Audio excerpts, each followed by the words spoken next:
ranging from the religious to the irreligious. And I will say that my irreligious friends, my agnostic or atheistic friends who are scientists, look for meaning in science itself. And I've always found this a little bit puzzling on a materialistic level. Why should there be meaning in agglomerations of atoms or in evolutionarily beneficial adaptations? Well, where is the meaning to be found in that? Yeah, so let me adjust something you said in your question. You're saying that scientists are looking for meaning. You're on right. A personal level, on a personal level. Sure, but the number of letters in this book, these are letters from people who wrote to me especially during a period of time when my email address was publicly accessible. Not anymore. But over that interval, people had access to me typically in response to some appearance I made or on TV or even in a public venue. And I'm intrigued by how many people were in search of meaning. And so it's not like I am putting that in this book. No, not at all. They are making that happen by their inquiries. And personally, I don't look for meaning. I think maybe that's okay for some people, but those who look for meaning, typically it comes with some assumption that, oh, there's the meaning, it's behind the chair, okay, or under a rock, or behind a tree. It implies that meaning is something out there that you search for and then may one day find. And personally, it's not how I think of meaning. And I capture this fact in my replies to so many of these letters.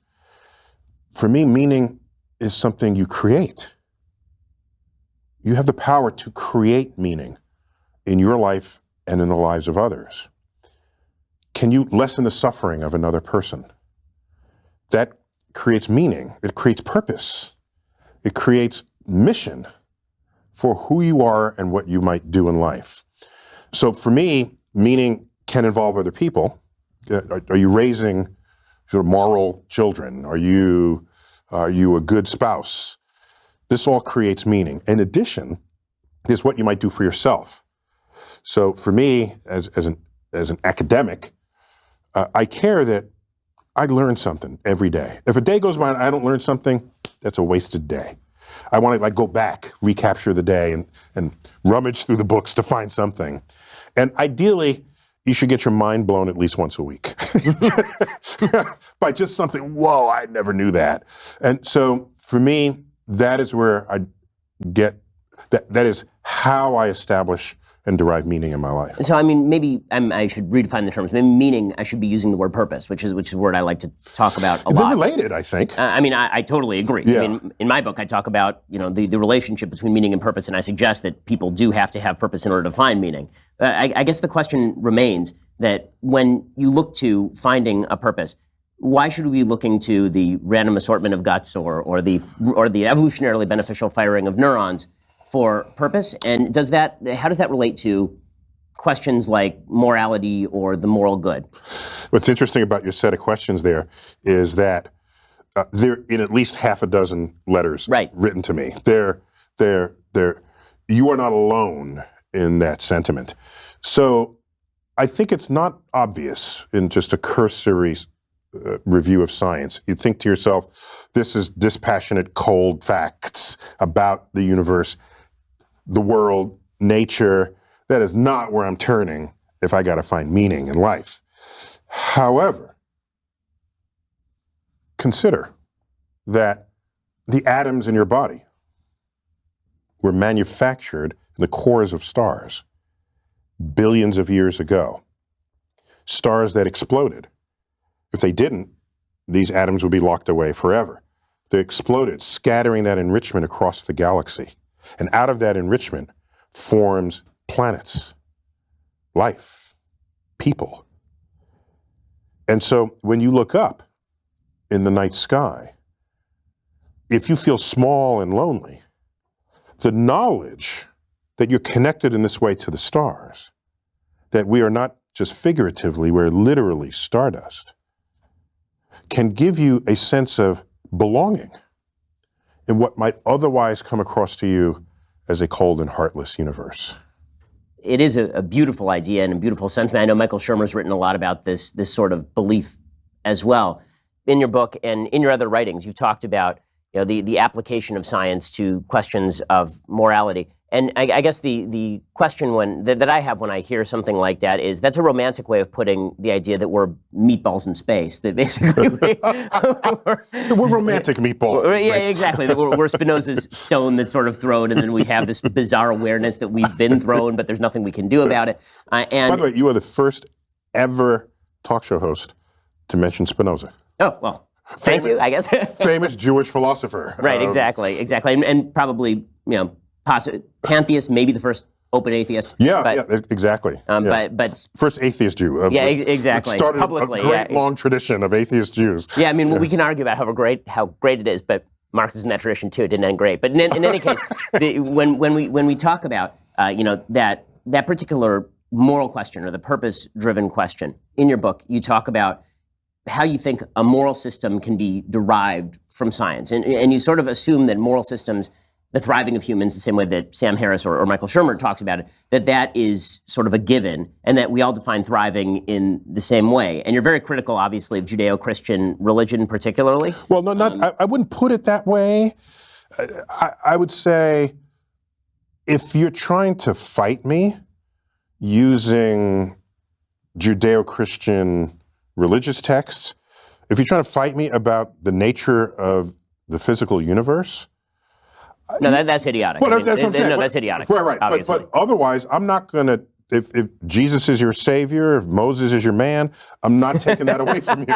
I have no intentions on taking that away from you. There are letters in here from Jews, from Muslims. This Buddhist wrote in, and the corpus of those where people like to sort of tussle with religion tend to be fundamentalist Christians. So there's a chunk of letters in there as well. But each of them have a different reason for coming to me. And so the conversation is different. One of them says, is there any way the universe can be 6,000 years old? It just please help me out here. I want to try to get back. And as you know, 6,000 years is the canonical biblical age if you run through the begats of Genesis. And the begats in Genesis? What yes, book they are. They? Thank you. Mm-hmm. So I don't think science hands you morality, but I think science informs morality. And that's an important connection that I don't think people commonly make today. There's a lot to know about life, about people debating abortion, people debating issues related to human physiology and health. Mm-hmm. Well, what do you know about the nervous system? What do we know about consciousness? What do we know about in the brain, the neurosynaptic connections? If a part of this brain gets damaged, you don't even know who you are. If another part gets damaged, you can't speak. Another gets damaged, you can't recognize a face. And that's kind of important information about how we're going to handle what happens to people, right? It informs it. Now you can have your morality panels, or whatever they're called, the people who advise politicians or whatever. Ethics panels, they're called. Right. And so, but don't believe that a scientist shouldn't be in that room. No, I certainly believe that scientists should be in the room to provide the additional information necessary to fill out the application of moral principles. Yes, I agree. I guess that my question becomes, when we're talking about the original initiation of moral principle, why should we believe that science can do that? I've never said that. And I think that there's a very strong David Hume is-ought problem. Well, yeah, except if you look at what we consider to be moral principles today, it is, especially in communities where they say we have Judeo-Christian foundations for society, there's a lot of editing out for sure of what went on in the Bible versus what we value and judge today. And so you can ask, what is the foundation of the editing?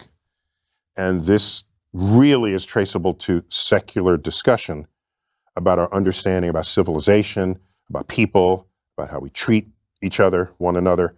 And so when you look at Darwin and learn, of course, there are people, social Darwinists, which fed Nazism, right, and eugenics. But you part through those curtains. At the bottom of Darwin is the fact that we are all genetically connected. That's profound. It means we have different skin color, but we are fundamentally identical as a species, okay? And, to a jellyfish, they will not be able to tell us apart if we're a jellyfish. So the commonality of DNA among all humans, the commonality of DNA among all life on Earth, that is stupefying. That has value. And the is and the ought question, I don't have a problem with that as a starting place, but generally people who come at it from an is and an ought, in other words, science can tell you what is true, but they can't tell you what should be true. Right. Just to paraphrase, yes. to condense. Clarifying, because I missed it. Yeah, exactly. To condense. I think they both still have to happen together. So we're talking about how to construct a morality or how to live within a moral system.